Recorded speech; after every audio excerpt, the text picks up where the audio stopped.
Bismillahirrahmanirrahim. Assalamualaikum warahmatullahi wabarakatuh. Di pertemuan kali ini kita masih dalam bab dinamika rotasi dan kesetimbangan benda tegar.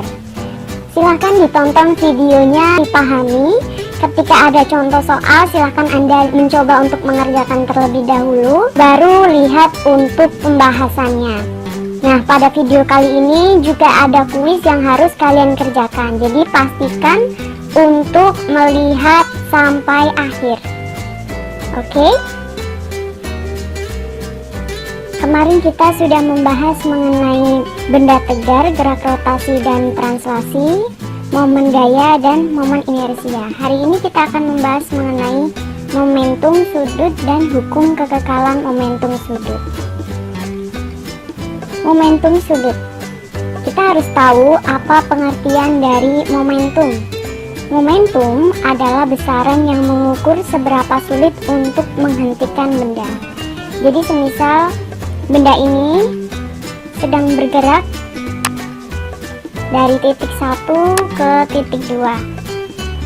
Nah, ketika sedang bergerak, kita mencoba untuk menghentikannya. Seberapa sulit kita menghentikan benda tersebut adalah ukuran dari momentum benda tersebut. Bagaimana dengan momentum sudut? Momentum sudut adalah besaran yang mengukur seberapa sulit untuk menghentikan benda yang sedang berputar. Kalau ini benda bergerak translasi, artinya benda hanya bergerak dari satu sisi ke sisi yang lain dengan lintasan lurus. Momentum sudut memiliki persamaan L. L ini adalah momentum sudut, I adalah momen inersia, dan omega adalah kecepatan sudut. Kalau di gerak translasi kita mengenalnya dengan V. Kalau di gerak rotasi kita mengenalnya dengan omega ini. Benda yang sedang berputar dan sulit dihentikan juga memiliki momen inersia yang besar. Kalau L-nya besar, ini artinya I-nya juga pasti akan besar, karena L sebanding dengan I. Momentum sudut sebanding dengan momen inersia.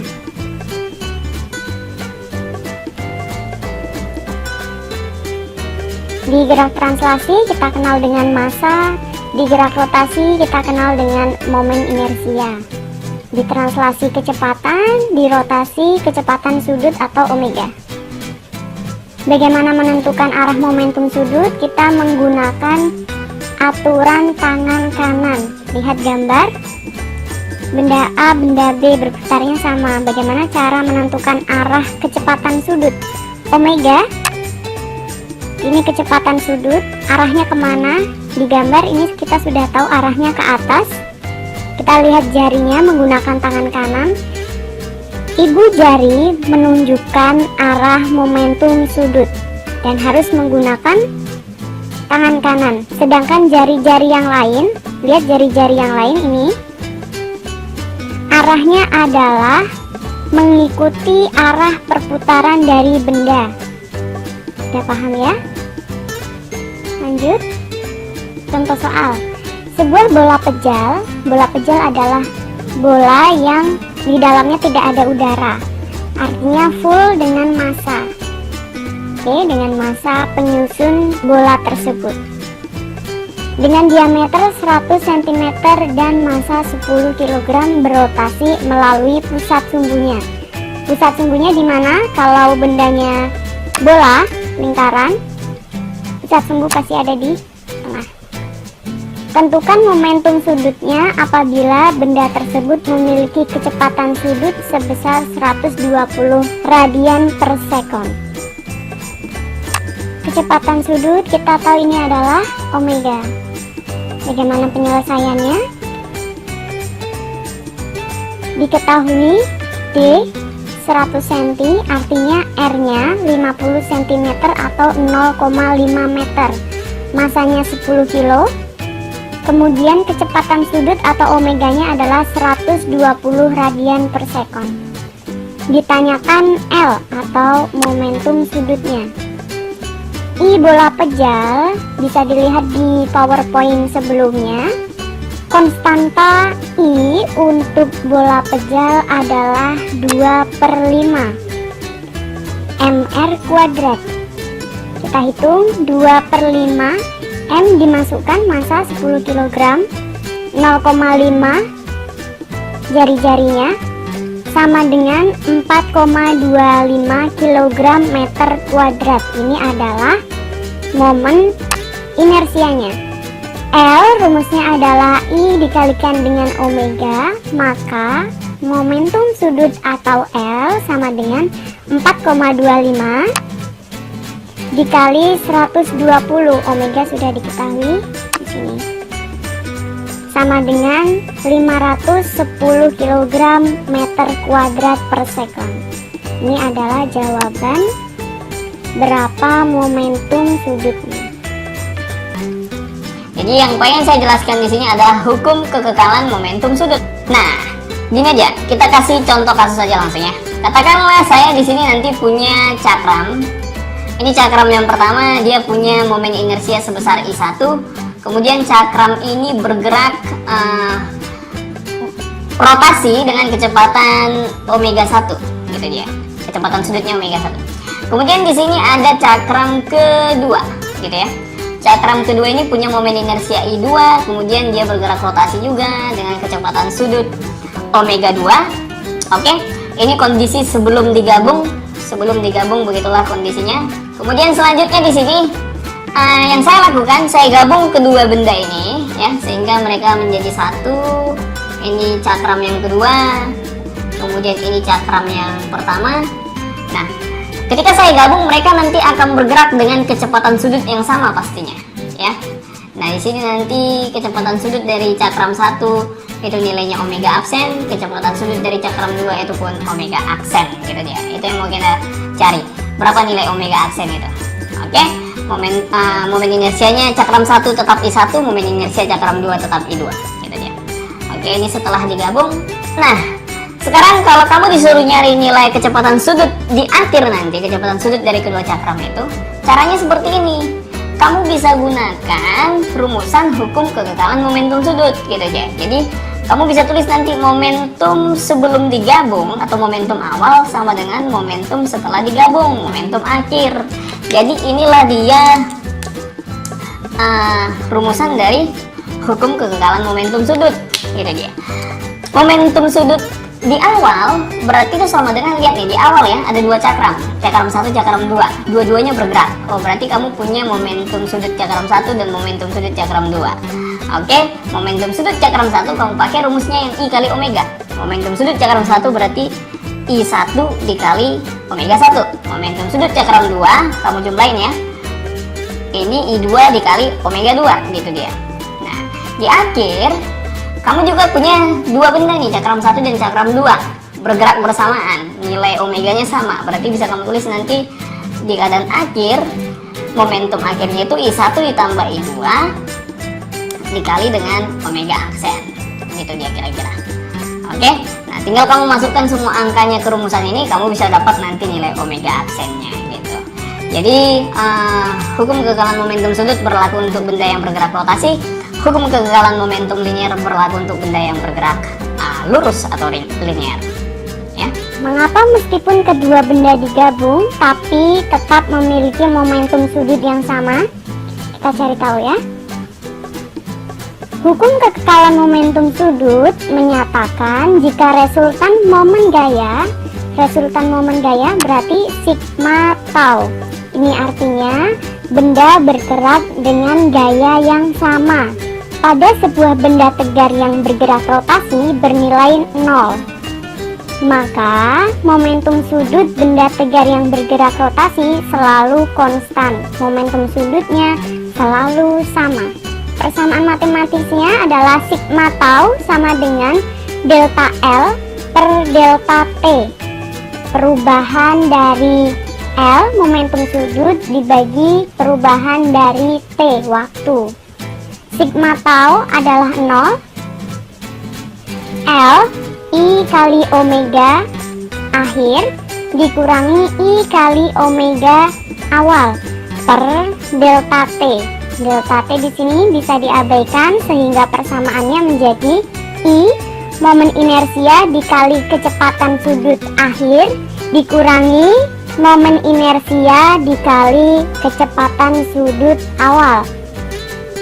I kali omega T sama dengan I kali omega 0. LT sama dengan L0.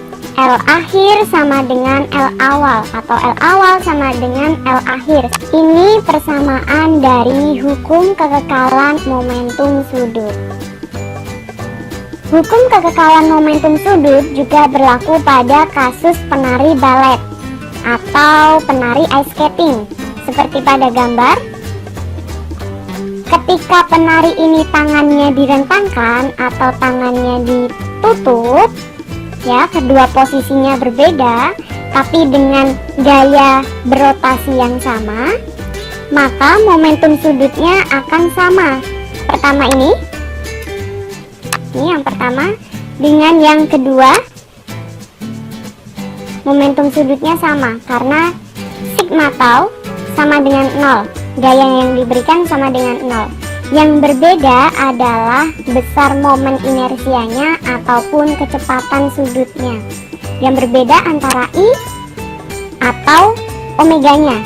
Tapi nilai total dari L-nya atau momentum sudutnya ini akan selalu sama, konstan.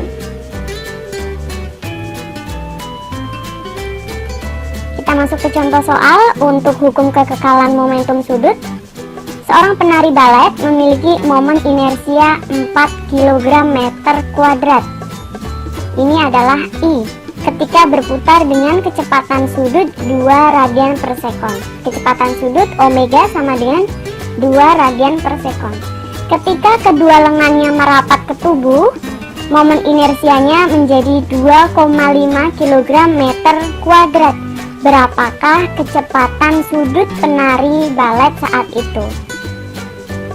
Nah, jadi yang pertama ini tangannya direntangkan, kemudian ketika tangannya ditutup, momen inersianya menjadi 2,5 kg meter kuadrat. Bagaimana dengan kecepatan sudutnya? Diketahui, dicari kecepatan sudut omega 2. Jawab, L1 sama dengan L2. I1 kali omega 1 sama dengan I2 kali omega 2. Omega 2, ini omega 2, maka I2 ini pindah ke bawah sini ya, menjadi I1 kali omega 1 per I2. Maka omega 2 tinggal dimasukkan, I1 4 kg meter kuadrat, omega 1 2 radian per sekon, kemudian dibagi dengan I2-nya 2,5 kg meter kuadrat sama dengan, ini adalah kecepatan sudut ketika penari balet merapatkan kedua lengannya ke tubuh.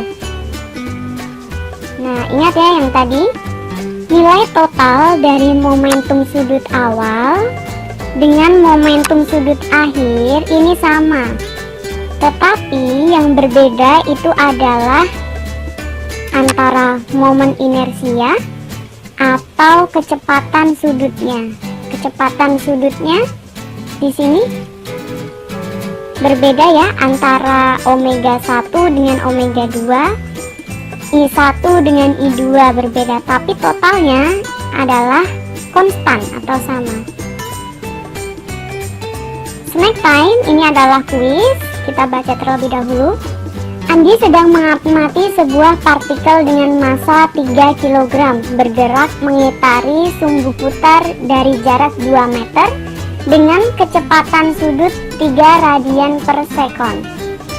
Beberapa saat kemudian jarak partikel dari sumbu rotasi berubah menjadi 1 meter.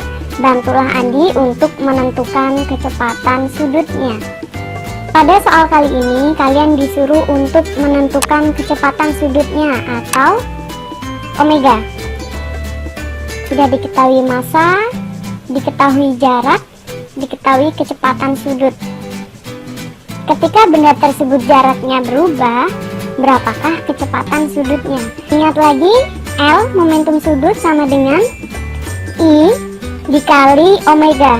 I dijabarkan menjadi massa dikali dengan jarak kuadrat dikali dengan momentum sudut. Ingat bahwa L awal sama dengan L akhir. Silahkan coba dikerjakan sepemahaman Anda, kemudian kumpulkan di Google Classroom. Terima kasih, silahkan dibuka kembali PowerPoint atau diputar kembali video ini agar Anda bisa memahami topik bahasan momentum sudut dan hukum kekekalan momentum sudut. Ibu cukupkan. Wassalamualaikum warahmatullahi wabarakatuh.